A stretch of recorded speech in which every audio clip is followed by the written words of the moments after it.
Aşk yüreğimde kaynap yanırdı derdimeni. Belek beleğim bağlap şarkın atardı beni. Haridar gözü birle kim geldi gördü beni. Hicran yağmar yakıp beni. Hayalim tikredin aklımı yel aparıp. Ol hayrat meydanına min garip halim arıp.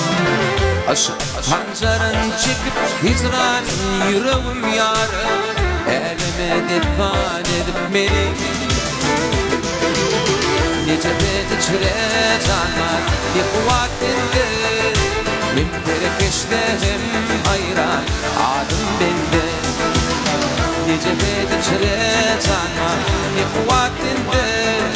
Min perekeşlerim hayran adım bende.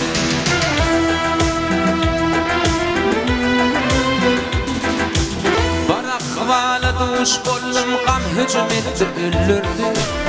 Bu işin firiştetin aşk okudum bilirdi. Bu hala rehmi gelip elim kalmırdı. Sevdemeyen Leyla'yı Mağtum uli beyliğim ben ya cemali kuletti. Ufan ümidim berip mümtülli bilbiletti. Aşık çekti zıvanatın yakıp örtek gületti. Hicran ile yelen beni. Nice bedi çire cana bir vaktinde. Hem perekeşte hem hayran adım bende. Nice bedi çire cana bir vaktinde. Hem perekeşte hem hayran adım bende. Nice bedi çire canma ne kuvvetinde.